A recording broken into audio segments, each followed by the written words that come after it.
And it's a lot of confusion out there, a lot of uncertainty. It's not something that we learned in medical school, how to actually like bring new patients into your practice in a way that brings new patients in the door, is not sleazy, gets you good patients. And a lot of physicians are just wondering like, is this worth it? Does this work? Where do these patients come from? Should I should I take out ads in the yellow pages? I've had people say that quite recently, and I was like, what are the yellow pages? Um, and then, billboards or radio ads or TV spots, like those things are so expensive, and you don't have to do expensive things in order to bring in new patients. What I would do is, if you're trying to figure out where best to start my marketing efforts, because I'm not really sure where the best place is, and I don't know if I want to spin my wheels. Well, the nice thing is you see patients every day in your office. And all you have to do is ask them, hey, how did you hear about our practice? How did you hear about our office? How did you hear about me? I would actually get your staff to do this on a regular basis when a patient calls in to schedule with you. It can be a new patient or an existing patient, and I would motivate your staff by giving them money to do it. If you're thinking about marketing research and spending like thousands and tens and twenties and thousands of dollars on getting market research about what's going on in your area, why not take $500 and say every time receptionist, nurse, janitor, anyone writes down in this shared Excel file or Google Sheet or wherever where a patient came from, what condition they have, how they found us, like 3 columns: condition, how they found us. Actually, that's it. Because you just want to know, how did people find you? Was it through a family member? Was it through friends? Was it through social media? Was it from a referral from a primary doctor or a friend or something like that? How did they find you? Did they just look up your name? Did they Google you? If you get the information from people that have already shown up and have decided they want to be your patient, then that's by far the best. So what I'm saying is take $5 for every patient. Say, you all, my staff, know my patients best. You can ask them in a nice way, how did you hear about Dr. So-and-so? How did you hear about our office? And then write that down in our shared Google Sheet that we're using to track those things. The third column would be the staff member's name. Every time you do that, you get $5, up to 100. $500, that is the best market research, because then you can look and say, I want more of patients that have plantar fasciitis because I am a sports medicine doctor or a orthopedic surgeon, and I want more of these foot patients in the door.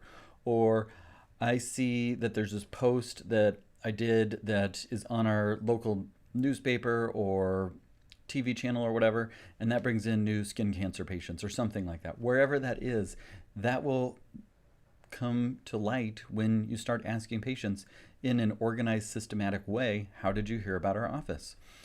Once you do that, you can say, here's how we want to bring in more patients with plantar fasciitis or with acid reflux or whatever you're treating that you want more patients of. And it might be because they have certain procedures that you can do with them. It might be because you really enjoy that patient type or patient population or disease type or whatever it is.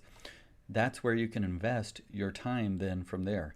Not only that, but it gives your staff an incentive to talk to the patients and find out important information from them. And then they start to think about the marketing aspect of it too.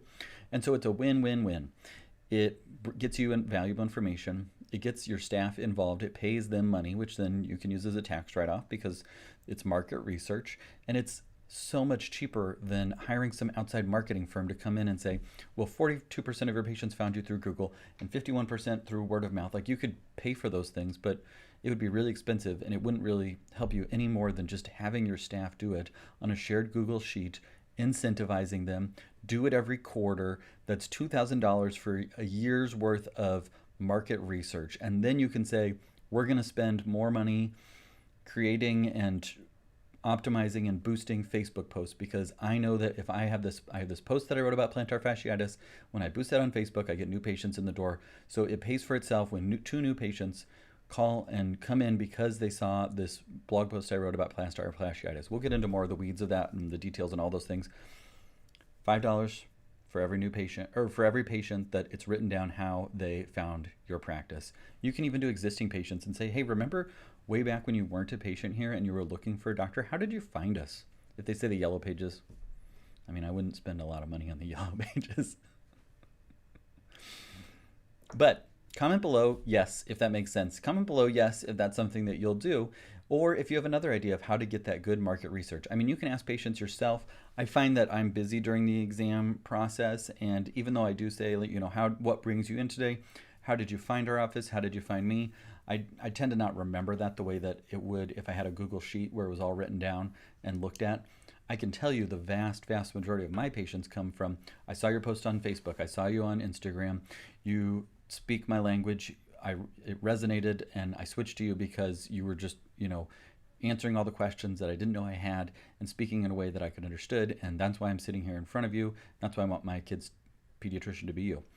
That is the number one driver for me. It wasn't when I started, and it's become that way now. And I love it, and it's great. And the nice thing about having an active presence on social media already is my patients know me. They know what to expect. They ask questions about my family. It just connects patients to you in a way that otherwise you'd have to slowly get to know them. They'd have to slowly get to know you over time. You'd have to slowly get to know them, but they already know all about you because you have an online persona. You don't necessarily have to share stuff about the details of your personal life and those sorts of things. I'm a parent.